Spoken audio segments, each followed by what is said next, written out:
प्रधानमंत्री doctor Manmohan Singh Brunei और Indonesia की 4 दिवसीय यात्रा पर हैं। प्रधानमंत्री की इस यात्रा का उद्देश्य पूर्व की ओर देखो नीति के तहत दक्षिण पूर्व एशियाई देशों के साथ आर्थिक संबंधों को मजबूत बनाना है। प्रधानमंत्री 11वें आसियान भारत शिखर बैठक और 8वें पूर्वी एशिया शिखर सम्मेलन में हिस्सा लेंगे। तेलंगाना के गठन पर विचार के लिए सुशील कुमार शिंदे की अध्यक्षता में मंत्री समूह की शुक्रवार को होगी पहली बैठक। नए राज्य के सीमांकन और प्राकृतिक संसाधनों के बंटवारे पर मंत्री समूह करेगा विचार। आंध्र प्रदेश भवन के आवासीय आयुक्त ने टीडीपी नेता चंद्रबाबू नायडू से आंध्र भवन खाली कराने के लिए गृह सचिव अनिल गोस्वामी को लिखा खत। विजयनगरम में कर्फ्यू में दी गई 1 घंटे की ढील। तेलंगाना के गठन के विरोध में सीमांध्र में जारी केंद्रीय कर्मचारियों की हड़ताल पर कांग्रेस नेता दिग्विजय सिंह ने कहा कि सरकार हड़ताली कर्मचारियों से लगातार बात कर रही है और उन्हें काम पर वापस लाने के प्रयास किए जा रहे हैं। बीजेपी प्रवक्ता राजीव प्रताप रूडी ने कहा कि बीजेपी भी तेलंगाना राज्य के निर्माण के पक्ष में है, लेकिन जिस प्रकार की स्थिति वहां बनी है, बीजेपी इस स्थिति को सुधारने के पक्ष में है। कांग्रेस उपाध्यक्ष राहुल गांधी ने आज उत्तर प्रदेश के दौरे पर अलीगढ़ और रामपुर में रैली को संबोधित किया। उन्होंने कहा कि मुजफ्फरनगर के दंगे राजनीतिक स्वार्थ के लिए कराए गए। उन्होंने कहा कि सपा और बसपा के रहते उत्तर प्रदेश का विकास नहीं हो सकता।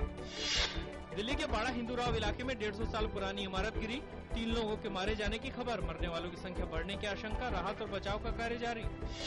उड़ीसा के तटीय इलाके में एक तूफान के आने की आशंका के चलते पूरे इलाके में अलर्ट घोषित किया गया। राज्य सरकार ने गृह मंत्रालय और राष्ट्रीय आपदा प्रबंधन संस्थान से राहत और बचाव के लिए तैयार रहने को कहा।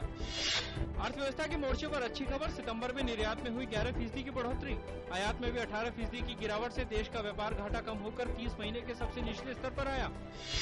पेट्रोलियम मंत्री वीरप्पा मोइली ने ईंधन की बचत करने के लिए दिया संदेश, अपने घर से ऑफिस तक किया मेट्रो से सफर। सिनेमेटोग्राफ अधिनियम 1952 में सुधारों के लिए गठित जस्टिस मुकुल मुदगल की अगुवाई वाली समिति ने अपनी रिपोर्ट सूचना और प्रसारण मंत्री मनीष तिवारी को सौंप दी। यह रिपोर्ट 60 साल से ज्यादा पुराने सिनेमेटोग्राफ अधिनियम में कुछ सुधारों की सिफारिश को लेकर है। राजस्थान के पूर्व मंत्री बाबूलाल नागर के खिलाफ बलात्कार मामले की सीबीआई ने आज जांच शुरू की। बाबूलाल नागर पर 65 वर्षीय महिला के साथ यौन उत्पीड़न का आरोप है। ईरान के साथ पश्चिमी देशों के संबंधों में सुधार की कड़ी में अमेरिका के बाद अब ब्रिटेन भी जुड़ रहा है।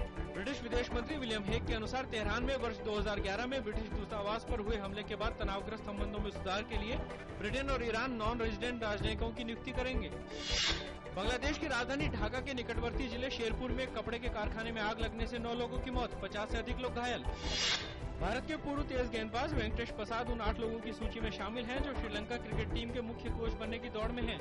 स्थानीय दावेदारों में श्रीलंका के पूर्व कप्तान मरवन अट्टापट्टू, पूर्व सलामी बल्लेबाज रोमेश कालुवितरना और रुवान कल्पके भी शामिल हैं।